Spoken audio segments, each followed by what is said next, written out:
Chers amis, bonjour et... Ah, j'oubliais les ennemis, mon Dieu. Et dire qu'on a tellement besoin d'eux pour se sentir en pleine forme. Chers ennemis aussi, bienvenue dans quelle semaine? C'est une semaine cinématographique, photographique.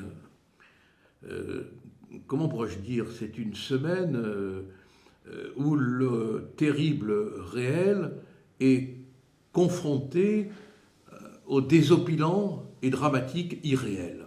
Je m'explique. Vous avez tous encore en mémoire ce qui s'est passé il y a quelques jours, je crois, même quelques 10, 12, 15 jours, à Rennes. Pendant quasiment 76 minutes, voire une heure, des coups de feu ont été tirés dans une cité, dans un quartier. La police, pour intervenir, a mis, sauf erreur de ma part, je parle de mémoire, 70 minutes ou un peu plus. On a ramassé des centaines de douilles par terre. Enfin bon, c'est la France, hein. Et en même temps, formule désormais dramatique de l'accompagnement entre elles des horreurs et des contradictions, à Marseille, le sang, à la Courneuve, la violence, là encore, à la suite d'un refus d'obtempérer, un jeune de 18 ans, hélas, bien évidemment, on ne peut que déplorer la mort où qu'elle soit, a perdu la vie, et le scénario habituel, comme s'il était préfabriqué, a été développé. Des violences, des émeutes, et le commissariat, oui, le commissariat, comme Fort Alamo de la Courneuve, a été pris d'assaut, a fait l'objet d'attaques, de tirs violents, à tel point que le ministre de l'Intérieur, je crois, a pu dire qu'on allait sécuriser le commissariat. Alors, là quand même, il faut... Moi, je veux bien qu'on soit dans un monde de fous et qu'on n'ait plus aucun repère. J'ai en souvenir, du reste, que pendant sa campagne électorale, Ségolène Royal avait dit qu'il faudrait peut-être raccompagner les policières chez elles. Oui, les faire raccompagner par des policiers, pour qu'elles ne soient pas agressées. Aujourd'hui, ça a fait des progrès, c'est le commissariat qui doit être protégé. Et qui va protéger les policiers et qui protège le commissariat? Je veux dire, jusqu'où cela va aller? C'est très significatif d'une situation qui est devenue absolument incontrôlable. Mais on est dans l'irréel. On est dans l'irréel. On retrouve les mêmes jeux de rôle, la même crétine médiatisation avec la même distribution des postiches, des potiches. On a Poutou qui vient trouver que c'est un joli feu d'artifice, que les tirs sur le commissariat. On a la France insoumise qui repart, qui dégaine sa rengaine de nouveau contre les flics. Enfin, on a l'impression d'un mauvais film vu et revu. Et on a bien sûr Tonton Martin de la posture martiale. Je veux parler de notre président de la République, vous savez, celui qui boxe, non seulement parce qu'il met le boxon, mais parce qu'il veut aussi donner l'impression qu'il a des muscles, quoi, qu'il est un peu aussi sportif que Poutine, quoi. Il ne fait pas de judo, notre Macron, mais il veut donner l'impression quand même qu'il a des ressources musculaires. Alors après la Courneuve, après Rennes, on attendait quelque chose du côté de la Bonne Mère. Oui, celle sur la basilique de laquelle on enlève la croix quand on présente les vœux à Marseille. Bon. Darmanin devait venir, accompagné de Dupond-Moretti, qui aime beaucoup Marseille, puisqu'il y a des amis, il y avait surtout beaucoup de clients. Je le sais, bon, il ne faut pas oublier que je fus très longtemps avocat avec un cabinet à Marseille. Et puis on a eu la surprise de voir arriver, non pas la sardine qui bouche le porc, mais Macron qui surprend tout le monde. Il est venu d'une manière inopinée, entouré de 4000 policiers, à peu près, hein, je peux me tromper sur le chiffre, mais je crois qu'il est bon, pour vous faire quoi?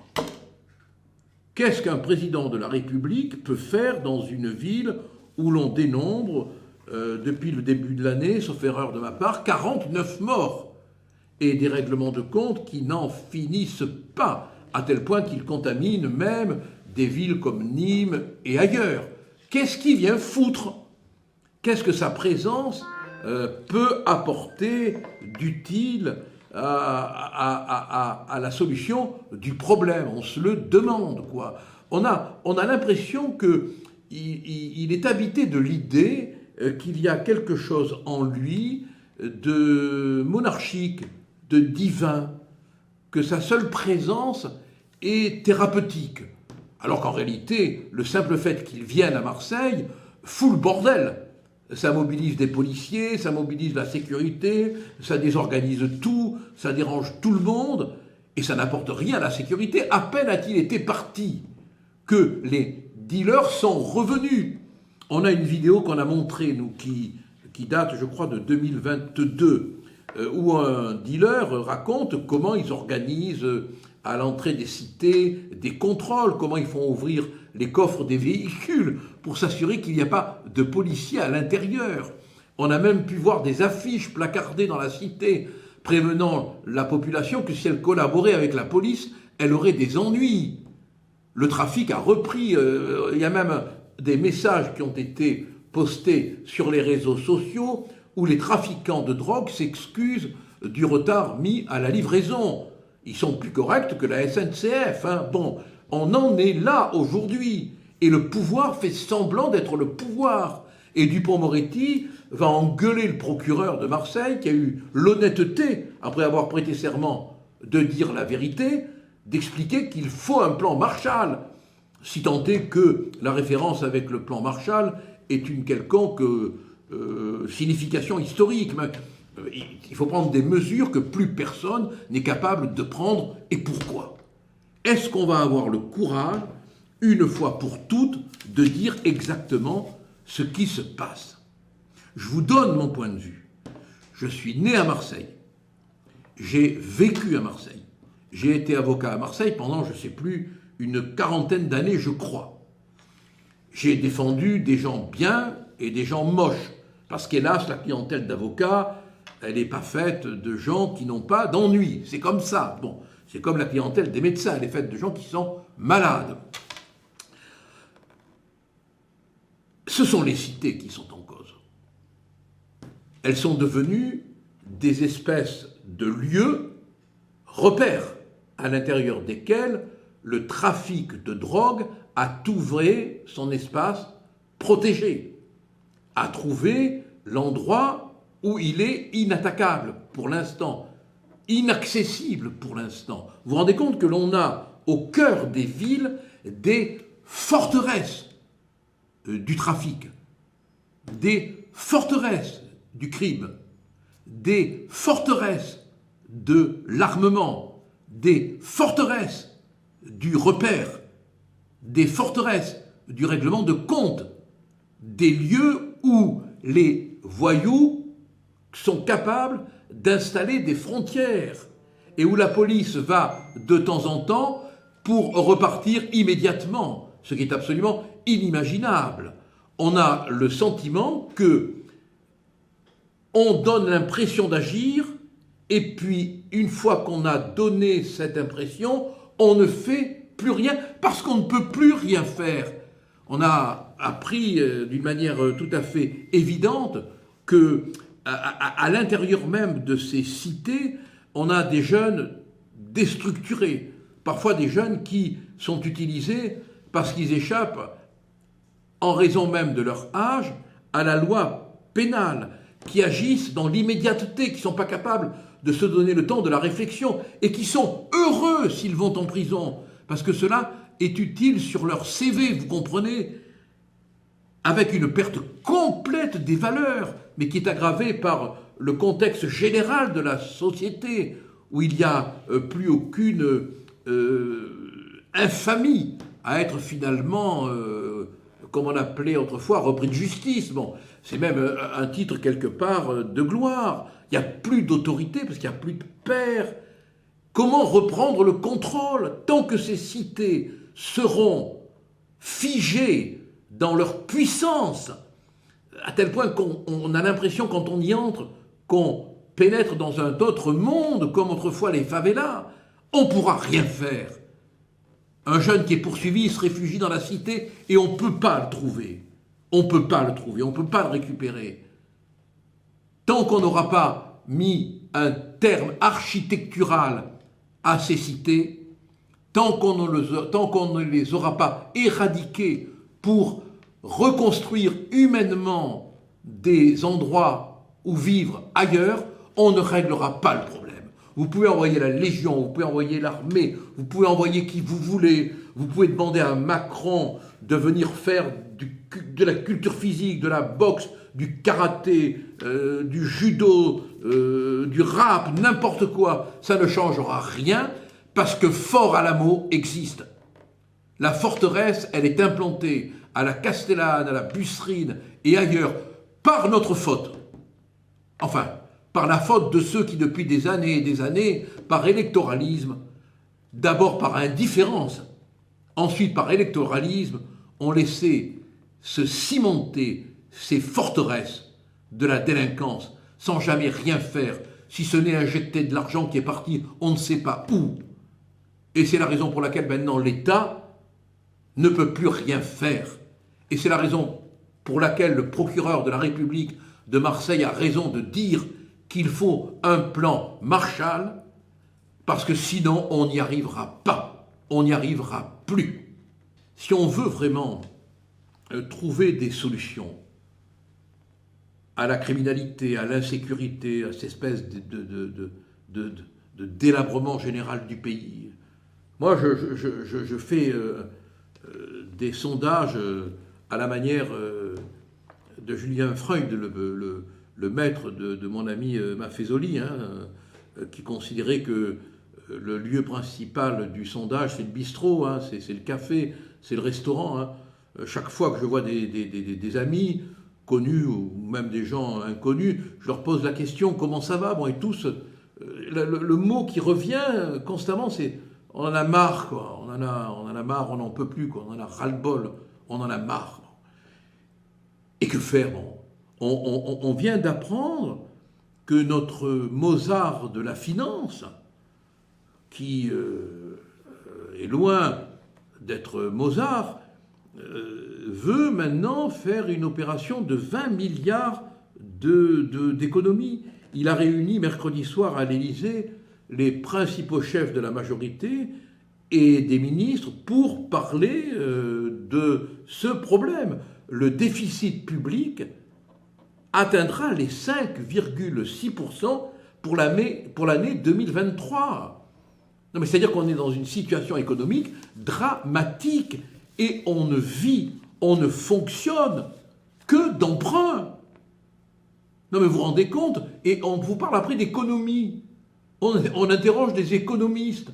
On voudrait, par exemple, que Bardella soit un génie de l'économie. Mais pourquoi faire?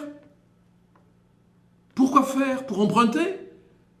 Tous les économistes que nous avons, ils ont fait quoi? On peut remonter jusqu'à Raymond Barre, en dehors d'emprunter. La seule période florissante, industrielle, riche, ça a été la période gaullienne. Depuis, on est les valets des banques. Depuis, on sert à verser des intérêts aux banques. Il faut économiser, vous entendez bien, 20 milliards d'ici à 2025. Et on donne de l'argent à l'Ukraine, je ne comprends pas. Et on voudrait envoyer des troupes au sol, ce qui va coûter, là encore, beaucoup d'argent. Y aurait-il une complicité avec les banques pour les enrichir constamment dans un circuit financier qui finalement serait circulaire? On a du mal à comprendre.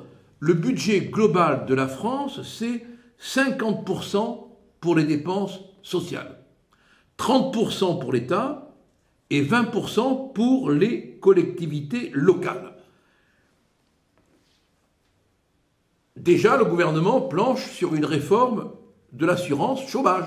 Et oui, et il est fortement question, bien qu'on nous jure que cela n'arrivera pas, que une hausse des impôts serait possible. Mais il va rester quoi pour vivre? Mais c'est quoi ce gouvernement? C'est quoi ce pays où la seule source de revenus, c'est l'emprunt? On va faire une bande de nuls, de bons à rien. Vous mettez le plus débile des débiles au pouvoir. Si pour gouverner et faire vivre le pays, il lui suffit d'emprunter, c'est pas difficile. Comment on va s'en sortir? La question est qu'on ne le sait pas. Parce que l'État est en faillite financière et morale. La faillite financière, elle ressort à l'évidence du taux d'endettement du pays que vous connaissez, qui est cosmique, du jamais vu. On est dans la cavalcade folle des milliards, mais faillite morale aussi, avec un État qui n'est plus présent. Et le dernier symptôme, vraiment très intéressant, c'est la fameuse histoire « balance ton voleur ».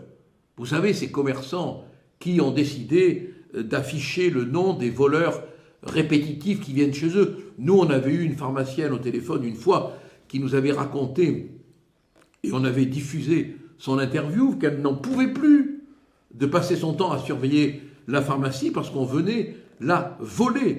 Alors des commerçants ont décidé de mettre les images, les noms, s'ils les ont, des voleurs. Pratique illégale. Mais on peut se poser la question, est-ce que c'est bien de montrer avant tout jugement la photographie de celui qui aurait volé alors qu'il n'a pas été jugé comme un voleur, mais alors qu'on sait que de toute évidence c'est lui qui a volé? Mais c'est significatif de quoi tout ça?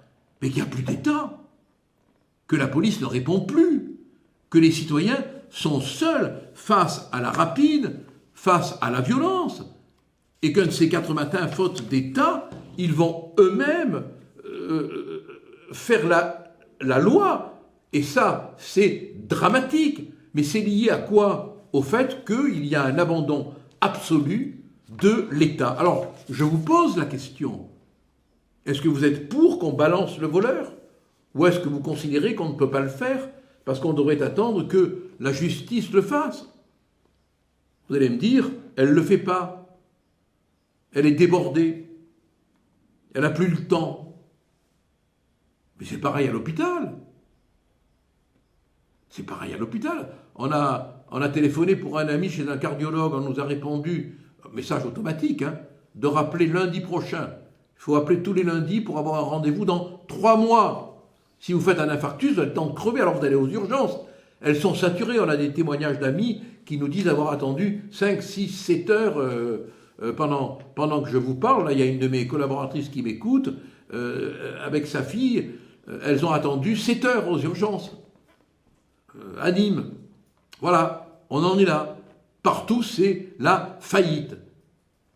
Et on fait comme ce personnage dont parlait Voltaire, qui tombant du 15e étage, se disait, au fur et à mesure qu'il arrivait du sol, pourvu que ça dure, je ne suis pas encore tombé. Mais il y a un moment donné où on tombe.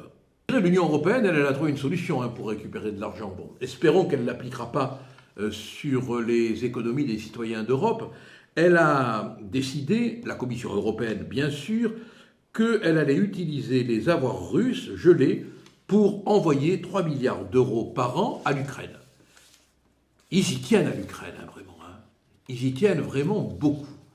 Moi, je pense qu'un de ces 4 matins, quand on refera l'histoire, on risque d'apprendre des choses. Alors, il faudrait que ces fonds soient envoyés dès juillet. Dès juillet. En moyenne, 210 milliards d'euros de la Banque centrale russe sont détenus, oui je dis bien 210 milliards d'euros. Je ne me trompe pas, là je vois des sourcils qui froncent derrière la caméra, c'est bien ça. Voilà, ça paraît une somme évidemment colossale, mais c'est les sommes qui sont détenues en Belgique par le dépositaire Euroclear. Ils sont gelés depuis 2022, ces fonds. L'idée est que l'Union européenne pourrait taxer les institutions financières détenant les avoirs russes à hauteur de 97% et en faire profiter l'Ukraine. Voilà.